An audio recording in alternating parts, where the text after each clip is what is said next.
Hey, how's it going, guys? Mr. Boss for the win here, and in today's Red Dead Redemption 2 video, we are going to be talking about 5 instances where Hosea Matthews was right and Dutch Vanderlyn was wrong. So throughout the game, you'll notice a lot of instances where Dutch and Hosea sort of go back and forth with each other, and I've noticed a lot throughout the story that Hosea seems to be the one with the clear mind here, and a thought process with a vision similar to what we see of Arthur. And there's many instances where he was right and Dutch was wrong. We're going to be talking about the 5 biggest ones that I think happen in this video today. As always though, if you feel like there's another moment or you just like to contribute in some way, let me know in the comments down below, or you can reach out to me on my Facebook page down there. So the first time that Hosea was right about something and Dutch was wrong is a huge moment, and that is the Blackwater ferry heist. It's the reason the gang is on the run, it's the reason they're being chased over the mountains, and Hosea was not a fan of doing this ferry job. In fact, he wanted no part of it. Gentlemen, we have survived. For now. Now, it is time to prosper. Arthur and I were about to prosper in Blackwater. We were onto something big.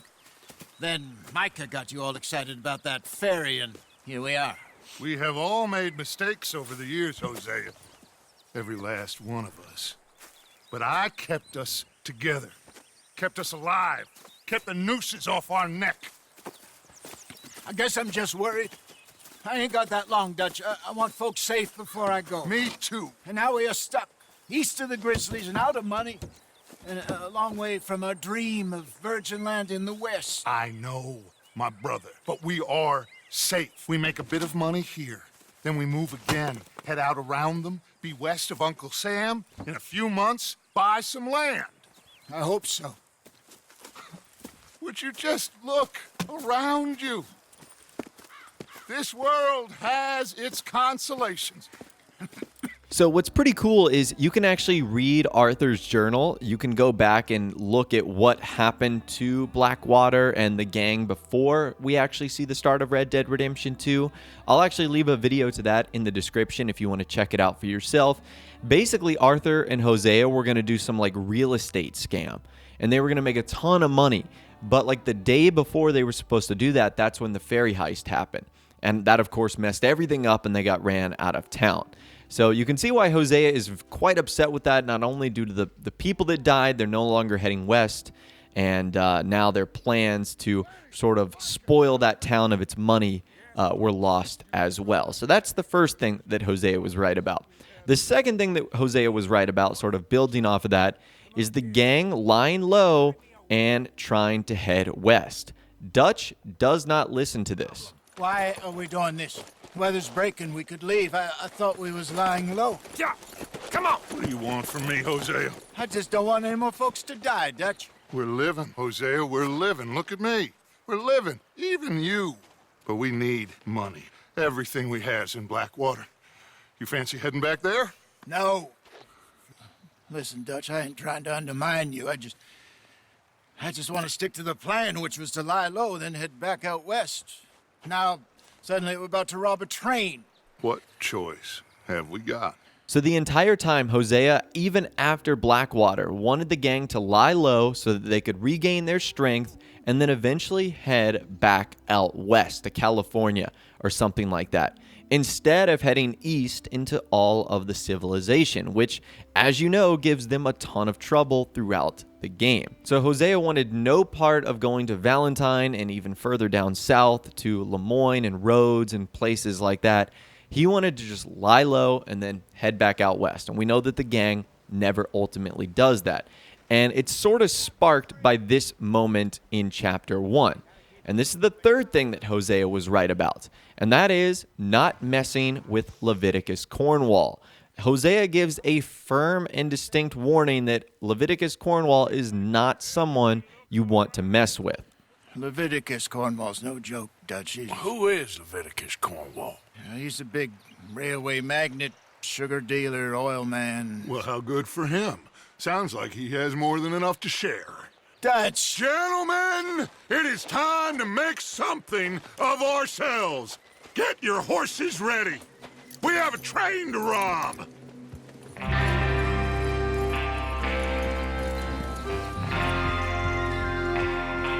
So because Dutch decided to rob the train of Leviticus Cornwall, that guy is obviously super wealthy. He's able to pay the Pinkertons to eventually chase them down. Obviously, having the Pinkertons run after them leads to so many other problems in game. So I think it's a lot of because of the fact that Dutch really wanted to rob this train and stick it to the O'Driscolls that the gang got in so much trouble. And Hosea specifically warned about how powerful Leviticus Cornwall was. Dutch just simply didn't listen. And that sort of builds nicely to the number 4 spot today. Hosea warned Dutch about the meeting with Colm that occurs in chapter 3. We actually just talked about this the other day, that this was one of Arthur's big mistakes, but this is also one of Dutch's big mistakes, not listening to Hosea. Hosea warned that this was going to be a trap. And not only was it a trap where there was no peace made between the O'Driscolls and the Vanderlyn gang, but Arthur, again, as you guys know, ends up getting tortured and captured, and it just causes a giant mess, all because Dutch wouldn't listen to Hosea. Hello, Dutch. It's been a while. Sure. So, how's your gang doing? They still believing in you? Better world. Pure world. How's that coming along? Just fine. How's that score you stole off us? Which one? Oh, I like that. It's like I said, this is a charismatic leader. Lot of heat on us this time. Both of us. Whole heap of trouble. They offered me a price, Dutch, to bring you in. Why didn't you take it? Well, still might. I am sorry about your brother. Yeah, well, I never liked him much. I liked Annabelle. You always loved the ladies, Dutch Vanderlyn. I like that about you. What are we doing here? Go home. Is this thing over?